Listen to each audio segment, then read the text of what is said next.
بسم اللہ الرحمن الرحیم۔ السلام علیکم۔ تو جناب آج کا موضوع ہے کہ نیپرا قوانین کے مطابق الیکٹریسٹی بل کے اندر جو بجلی فراہم کرنے والی کمپنیاں ہیں وہ کس بات کی پابند ہیں کہ کون کون سے ایسے پیرامیٹرز ہیں جو کہ وہ بل کے اندر شو کریں گے۔ تو جناب اس کے اندر دو طرح کے کالم ہیں، ایک میں انفارمیشن ہے اور ایک اس میں اس کی تفصیل ڈیفینیشن ہے۔ تو سب سے پہلی چیز ہے بلنگ پیریڈ، یعنی کہ اس کی ڈیفینیشن یہ ہے کہ وہ پیریڈ جس میں بجلی استعمال کی گئی ہو۔ اس کے بعد ریفرنس نمبر ہے، ریفرنس نمبر سے مراد کہ کسی بھی کنزیومر کی آئیڈینٹیفیکیشن، اس کی شناخت کے لیے کوئی ایک نمبر ہونا چاہیے۔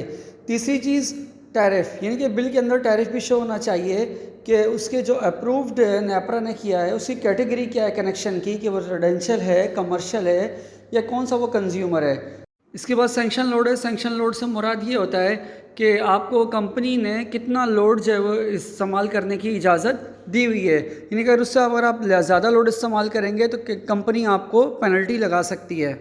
ریڈنگ ڈیٹ اس بل کے اندر شو ہونی چاہیے کہ بھئی کس تاریخ کو جو ہے وہ میٹر ریڈر نے آ کے ریڈنگ لی ہے۔ اس کے بعد ہے ایشو ڈیٹ، یعنی کہ کس تاریخ کو بل جاری کیا گیا۔ یہاں میں یہ بات بتاتا چلوں کہ ایشو ڈیٹ کا کیوں ہونا ضروری ہے۔ اس کی وجہ یہ ہے کہ نیپرا قوانین کے مطابق ڈیو ڈیٹ 7 دن کے بعد جو ہے وہ اپلائی ہوگی، یعنی کنزیومر کو جس دن بل ملے گا اس کے 7 دن کے بعد ڈیو ڈیٹ کا اس پہ اصول لاگو ہوگا۔ ڈیو ڈیٹ یعنی کہ ڈیو ڈیٹ مقررہ تاریخ کیا ہوتی ہے؟ وہ یہ ہوتی ہے کہ جس تاریخ کو کنزیومر کو بل لازماً پے کر لینا چاہیے، جبکہ انہوں نے یہاں پہ مزید لکھا ہے کہ اگر کسی ہالیڈے کے دن ڈیو ڈیٹ آ جاتی ہے تو وہ الٹیمیٹلی طور پر اگلے ورکنگ ڈے میں خود بخود چلی جائے گی۔ اس کے بعد ہے ای ڈی، یعنی کہ الیکٹریسٹی ڈیوٹی۔ الیکٹریسٹی ڈیوٹی سے مراد وہ رقم ہے یا وہ ٹیکس ہے جو پروویژنل گورنمنٹ لیتی ہے، یعنی کہ یہاں ہمیں یہ بات پتہ چلتی ہے کہ الیکٹریسٹی ڈیوٹی جو ہے وہ پروویژنل گورنمنٹ لیتی ہے۔ ٹوٹل یونٹس کنزیومڈ، اس سے مراد آپ نے اس گزشتہ پیریڈ کے اندر جو 1 منتھ کا پیریڈ ہے اس کے اندر آپ نے ٹوٹل یونٹس کتنے استعمال کیے ہیں، یا پھر یہ بھی ہے کہ اگر کوئی چوری یا تھیفٹ کا میٹر ہوگا تو اس کا جو بھی اسٹیمیٹڈ یونٹس ہوں گے اس کو لازماً شو کیا جائے گا۔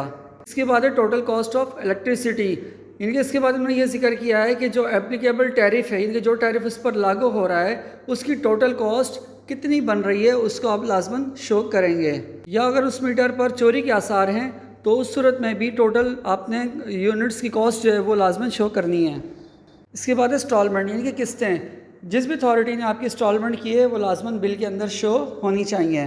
اس کے بعد ہے جی ایس ٹی، جی ایس ٹی بھی جو ہے بل کے اندر لازماً شو ہونا چاہیے۔ جی ایس ٹی سے مراد جنرل سیلز ٹیکس ہے جو کہ گورنمنٹ آف پاکستان کی طرف سے وصول کیا جاتا ہے۔ اس کے بعد ہے amount payable within due date, یعنی کہ تاریخ مقررہ سے پہلے، آخری تاریخ سے پہلے آپ کو بل کتنا پے کرنا ہے۔ اس کے اندر تمام بقایا جات اگر کوئی بھی ہوں تو وہ شامل ہوں گے۔ اس کے بعد ایریئرس، بقایا جات، یعنی کہ ان پیڈ اماؤنٹ آف دا بل، آپ کے اگر کوئی پرانا اپنا بل پے نہیں کیا تو وہ بھی اس کے اندر لازماً شو کیا جائے گا۔ اس کے بعد ہے لیٹ پیمنٹ سرچارج، یعنی کہ ایل پی ایس، یعنی کہ اگر مقررہ تاریخ تک آپ بل جمع نہیں کرواتے تو آپ کو جرمانہ یا فائن کتنے فیصد ہوگا؟ یہ نارملی 10% ہوتا ہے اور اس کے اندر تمام گورنمنٹ کی ڈیوٹیز وغیرہ شامل ہوتی ہیں، ٹیکسز وغیرہ سب اس کے اندر شامل ہوتے ہیں۔ یہ ویریبل ہوتا ہے، یعنی کہ جس کا جتنا زیادہ بل ہوگا اس کا لیٹ پیمنٹ سرچارج اتنا ہی زیادہ ہوگا۔ اس کے بعد ہے amount payable after due date, یعنی اگر آپ کی ڈیو ڈیٹ گزر جاتی ہے تو پھر آپ کتنا بل ادا کریں گے۔ اس کے بعد فکس چارجز اور ویریبل چارجز ہیں، یعنی کہ جو ٹرمز اور کنڈیشنز یا ٹیرف وغیرہ جو وقتاً فوقتاً طے ہوتا ہے اس کے مطابق آپ کے فکس چارجز کتنے ہیں اور ویریبل چارجز کتنے ہیں یہ بھی شو بل میں کیے جائیں گے۔ اس کے علاوہ بلنگ ڈیمانڈ بھی ہے کہ ٹیرف اور ٹرمز اور کنڈیشنز کے اندر جو ڈیفائن کی گئی ہیں اس کے مطابق بلنگ ڈیمانڈ بھی شو کی جائے گی۔ اس کے بعد ادر چارجز ہیں، ادر چارجز کے اندر فیول ایڈجسٹمنٹ چارج ہے، پی ٹی وی کی لائسنس فی ہے، وتھ ہولڈنگ ٹیکس ہے۔ اس کے علاوہ جو بھی گورنمنٹ اور فیڈرل گورنمنٹ یا پروویژنل گورنمنٹ کے جو ٹیکسز وغیرہ ہوتے ہیں یا ڈیوٹیز ہوتی ہیں وہ اس کے اندر شامل ہیں، وہ تمام بل کے اندر شو کی جائیں گی۔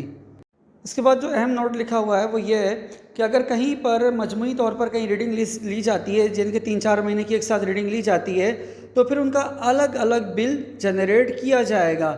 ایسا نہیں ہے کہ ان کو 6 ماہ کا، 5 ماہ کا یا 4 ماہ کا بل ایک ساتھ بنا کے دے دیا جائے گا۔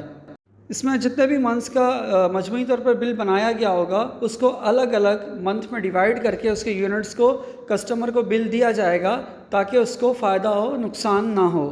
اگر 3-4 ماہ کا ایک ساتھ بل آ جائے اور اس کے اندر اس طرح سے الگ الگ حصوں میں نہ تقسیم کیا گیا ہو تو پھر آپ کو سلیب بہت زیادہ ایکسپینسو پڑے گی، ان کا آپ کا ٹیرف بہت مہنگا ہو جائے گا۔